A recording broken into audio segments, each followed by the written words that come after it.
yang disampaikan, dijatuhkannya vonis terhadap pelaku korupsi dan pencucian uang. Ya, saya ingin menyampaikan berita perkembangan tentang penegakan hukum yang sangat menarik dan menggembirakan, yaitu dijatuhkannya vonis terhadap pelaku tindak pidana korupsi dan tindak pidana pencucian uang, yaitu saudara Apeng, yang nama resminya itu adalah Surya Darmadi.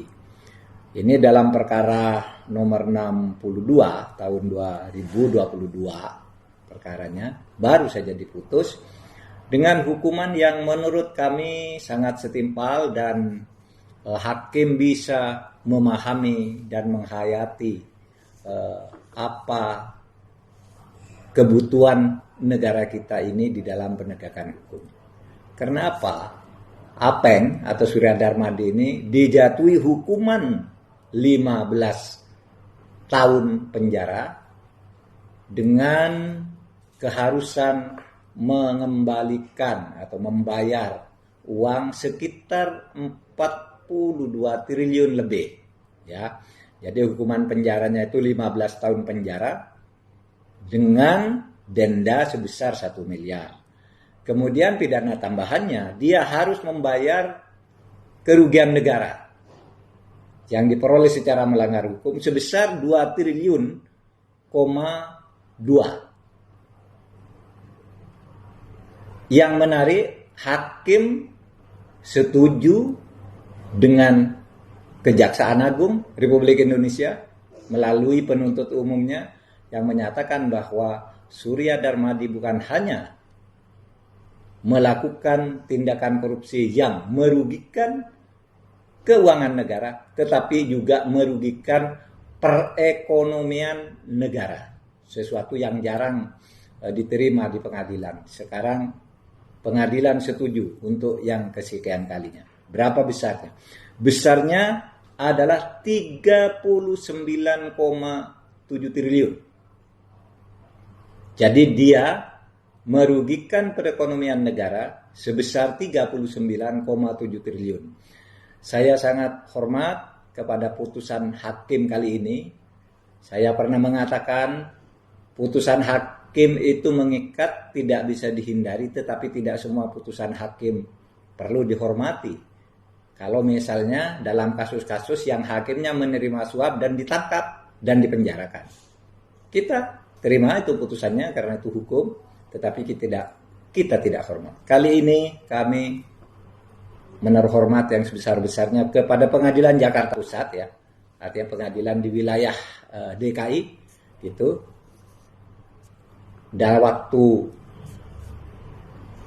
pendek ini pengadilan di daerah DKI, yaitu Selatan, berhasil memutus kasus Sambo yang dirasa oleh sebagian besar tentu saja masyarakat memenuhi rasa keadilan, dan sekarang juga memutus kasus Apeng ini. Saudara harus tahu nih, kasus Apeng ini, dia itu memanfaatkan lahan, ya, melaksanakan lahan di area kehutanan dengan ratusan bahkan ribuan hektar, ya, yang tidak memiliki izin. Dan Apeng ini sebenarnya sudah lama tersangka oleh KPK bersama Anas Makmun, tetapi lari, kemudian sekarang ketangkap dan dijatuhi hukuman yang menurut kami layak. Tentu kita menghormati hak hukum saudara Apeng. Kalau memang mau menaik banding, silakan saja, gitu ya. Nah, saudara, kemudian, ya,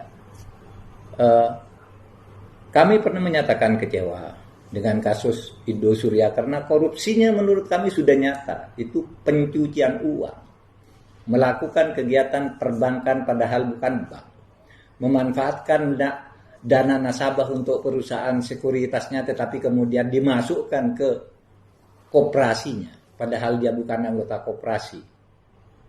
Tetapi kemudian oleh pengadilan dinyatakan unslah, bukan sebagai tindak pidana.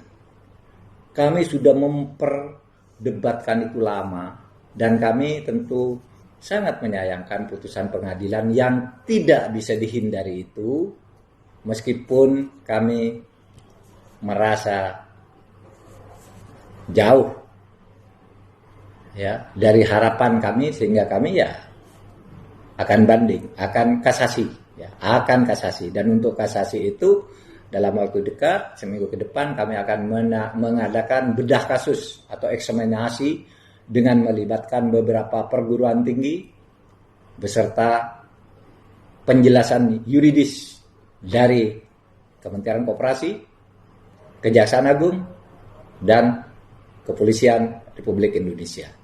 Secepatnya itu akan dilakukan. Jadi 2 kasus yang saya sampaikan tadi, satu kasus Surya Darmadi atau Apeng, yang kedua kasus Indo Surya.